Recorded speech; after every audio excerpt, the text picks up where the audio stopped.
voyez ça? Eh bien c'est peut-être le smartphone des vidéastes. Beaucoup de gens se plaignent de l'uniformisation des smartphones. Certains constructeurs continuent pourtant à faire preuve d'originalité. C'est le cas de Sony. Le Xperia 1 Mark VI rappelle inévitablement ses prédécesseurs. Il conserve ainsi les mêmes lignes avec un boîtier assez anguleux et un écran entouré, en haut et en bas, d'une fine bordure. Ces bordures peuvent surprendre, mais elles n'alourdissent pas pour autant le design du téléphone. Sony les a en effet réduites à leur strict minimum.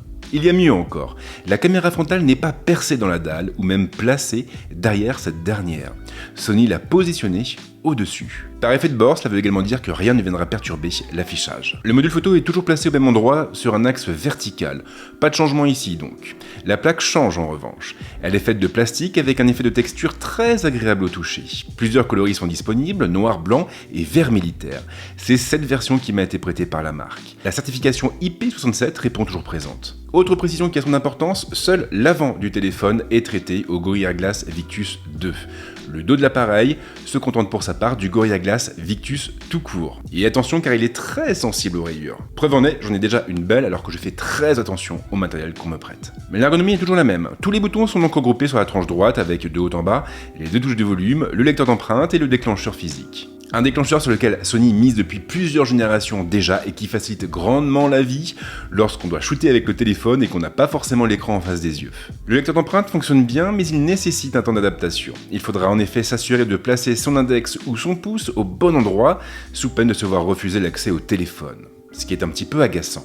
Et à titre personnel, j'aurais vraiment préféré un capteur d'empreinte placé directement sous la dalle. Bon point en revanche, vous n'aurez pas besoin d'une épingle pour ouvrir la trappe d'accès aux cartes. L'ongle suffira, mais surtout cette trappe comprend 2 emplacements et il sera donc possible d'y insérer une carte nano SIM et tenez-vous bien, une carte micro SD. Car oui, le stockage du Xperia 1 Mark VI est extensible. Et par les temps qui courent, c'est assez rare pour être noté. L'écran est une bonne surprise en dépit d'un léger retour en arrière. Sony a en effet opté pour une dalle OLED, une dalle se limitant à une définition en Full HD+, avec une résolution en 1080 par 2340.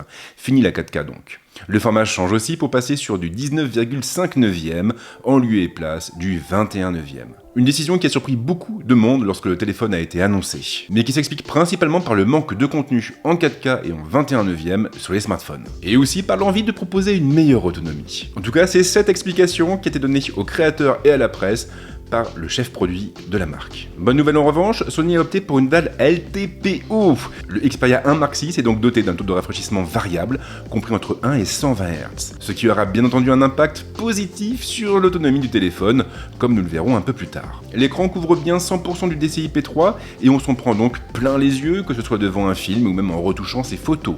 La dalle peut en effet monter jusqu'aux 10 bits et elle sera donc en mesure de retranscrire fidèlement chaque nuance de couleur. D'autant qu'il faut aussi compter sur une optimisation Bravia héritée directement des téléviseurs de la marque. Une optimisation qui, je le rappelle, agit sur les couleurs, la clarté et le contraste. Ce qui permet du même coup d'améliorer le rendu de tous les contenus, et ce qu'ils soient stockés directement sur le téléphone ou qu'ils soient diffusés par le biais des plateformes de streaming. Mais Sony a également intégré une nouvelle technologie baptisée Sunlight Vision, une technologie qui permet d'augmenter significativement la luminosité de la dalle pour la rendre plus lisible en plein soleil. La firme annonce un gain de 1,5 fois par rapport au modèle précédent, un gain que je ne suis cependant pas en mesure de confirmer puisque je n'avais pas testé le Xperia 1 Mark V. Le volet sonore est plutôt convaincant, le son est bien équilibré et Sony a réussi à pousser un petit peu les basses sans pour autant écraser les autres fréquences. Mais surtout, contrairement à beaucoup de smartphones concurrents, les 2 haut-parleurs sont placés vers l'avant et non sur les tranches. Ils offriront donc une meilleure spatialisation et par extension une meilleure immersion. Autre détail qui risque de faire des heureux, Sony a conservé la prise casque. Elle est juste ici sur la tranche supérieure du téléphone. Et puis sinon, eh bien, le Xperia 1 Mark VI prend en charge le iRes Audio ainsi que le Dolby Atmos. Téléphone haut de gamme oblige, le dernier né des laboratoires de Sony va assez loin sur le plan technique. Il est ainsi animé par un Snapdragon 8 Gen 3 couplé à 12 Go de mémoire vive avec un stockage calé à 256 Go. Un stockage qui, comme je le disais au début de cette vidéo, pourrait être étendu par le biais d'une carte micro SD XC avec un maximum de 1,5 Tera de capacité. Et sans surprise, le Xperia 1 Mark VI se montre très efficace dans toutes les configurations possibles et pour tous les usages. Je n'ai noté aucun ralentissement particulier durant ces semaines de test, que ce soit au niveau de la plateforme ou de ses applications. Lightroom mobile fonctionne sans le moindre ralentissement, même sur des traitements assez lourds. Même constat pour les jeux. Call of Duty mobile par exemple se montre d'une fluidité exemplaire avec les textures en haute définition. Pareil pour Genshin Impact, compact, y compris avec les paramètres graphiques poussés à leur maximum. Bon point d'ailleurs, Sony a mis en place un optimiseur de jeu qui permet de prendre la main sur les réglages du téléphone pendant qu'on joue. L'outil est bien conçu et il permet de surveiller les FPS, mais également de changer de mode pour privilégier la puissance ou l'autonomie du téléphone. 3 modes standards sont ainsi proposés, mais il est possible de basculer vers un mode personnalisé pour prendre la main sur les réglages. La gestion de la chauffe se montre plutôt efficace de son côté. Sony a intégré une chambre à vapeur au téléphone et elle permet de le garder au frais en toute occasion, même sur de longues sessions de jeu. L'autonomie était un petit peu le point faible du modèle précédent. Je le savais, vous le saviez, et Sony aussi le savait. Et avec le Xperia 1 Mark VI, la marque a fait de ce point une priorité. Le nouveau vaisseau amiral de Sony embarque donc une batterie de 5000 mAh. Sony indique qu'elle lui permet de tenir en moyenne 2 jours, et c'est le cas, du moins à condition de se montrer précautionneux, et accessoirement d'éviter de passer tout son temps sur des jeux gourmands. Il subsiste en revanche un problème. La charge. La puissance de charge du Xperia 1 Mark VI laisse clairement à désirer. Elle ne peut excéder les 33 watts. Il faudra donc se montrer patient. Très patient même.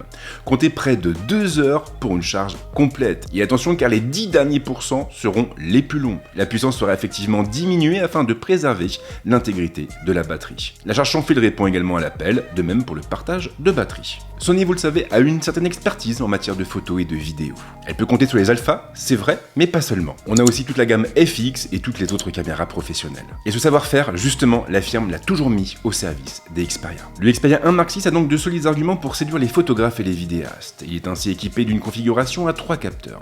Le capteur principal atteint les 48 millions de pixels et il est couplé à un grand angle équivalent à 24 mm et proposant une ouverture à 1.9. Le second capteur atteint les 12 millions de pixels, il est associé à un ultra grand angle équivalent à 16 mm avec une ouverture à 2.2.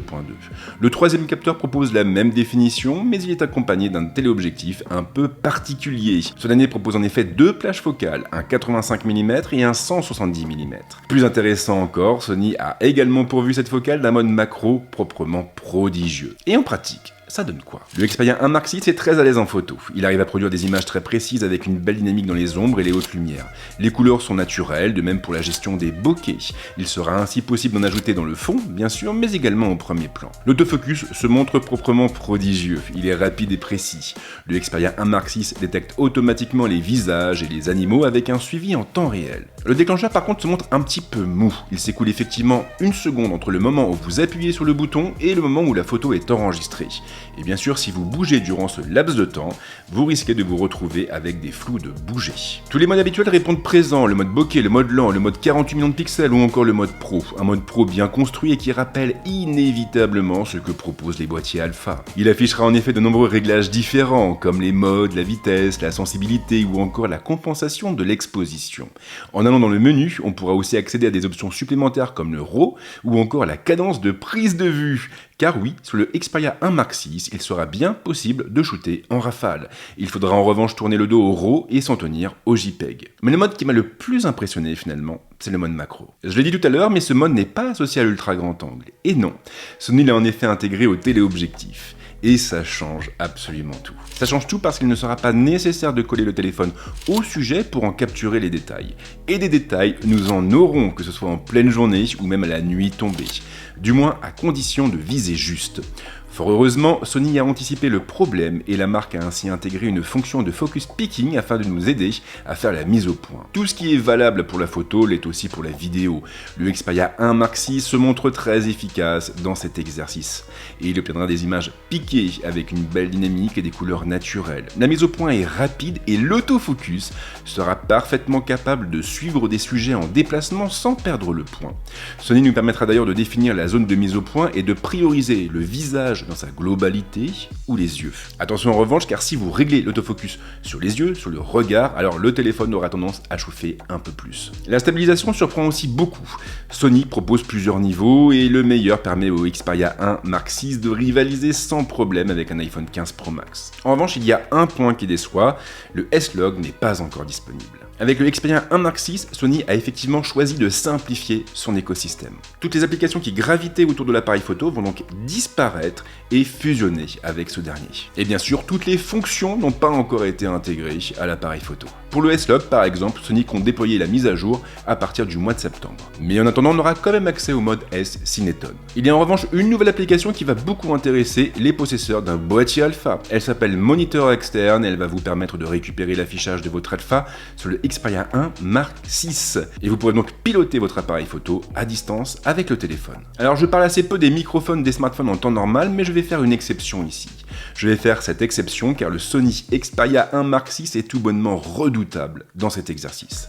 Il est à un point tel qu'il est tout à fait capable de remplacer la plupart des microphones moyens de gamme du marché. Mais le mieux, bien sûr, c'est de vous montrer des exemples. Premier test d'enregistrement, je me trouve en intérieur, assis à mon bureau, les fenêtres sont fermées, il n'y a pas de bruit autour de moi, et comme vous pouvez l'entendre, le son est quand même plutôt clair, plutôt net, il n'y a pas trop de distorsion, il n'y a pas d'artefacts, et ça fait plutôt bien le job. Alors ça fait bien le job pour un smartphone, c'est clair, mais aussi pour un microphone, j'ai des microphones chez moi qui font nettement moins bien que le Xperia 1 Mark VI. Et puis ce que j'aime bien, c'est que je suis en train d'enregistrer cette séquence avec Music Pro et j'ai branché un casque pour pouvoir monitorer ma voix à mesure que je l'enregistre. Et ça encore, c'est une fonction qu'on n'a pas l'habitude de voir sur un smartphone.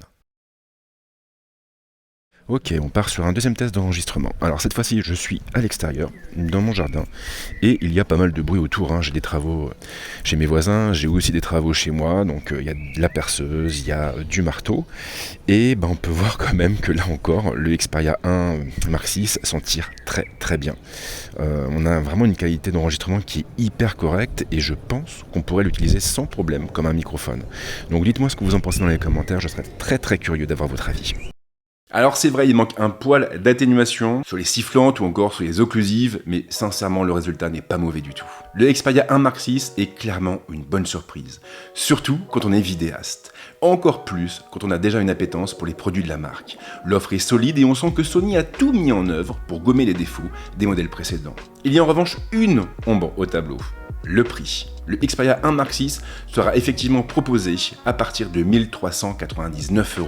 Ça fait cher, ça fait même très cher, mais Sony a prévu le coup avec une offre de précommande qui risque d'intéresser pas mal de monde. Elle va en effet vous permettre de repartir avec un WH-1000 XM5 gratuit. Et ça par contre, ça fait vraiment plaisir. Ce qui est sûr en tout cas, c'est que j'ai pris beaucoup de plaisir à passer ces quelques semaines en compagnie du Xperia 1 Mark VI. Du coup, si vous cherchez un smartphone qui sort un petit peu des sentiers battus et qui ne ressemble pas à ce qui se fait habituellement sur le marché, eh bien, peut-être devriez-vous lui laisser sa chance. Merci en tout cas de m'avoir suivi jusque-là, et comme d'habitude, si vous voulez me soutenir, c'est pas compliqué, vous lâchez un petit like, vous balancez un petit commentaire, vous vous abonnez à la chaîne, vous activez la petite cloche, et moi, eh bien, je serai le plus heureux du monde. En attendant, en tout cas, je vous souhaite de passer une excellente semaine ou un très bon week-end, suivant le moment où vous verrez cette vidéo, et c'est promis, on se retrouve très vite avec d'autres contenus ici, mais également ailleurs. Ciao.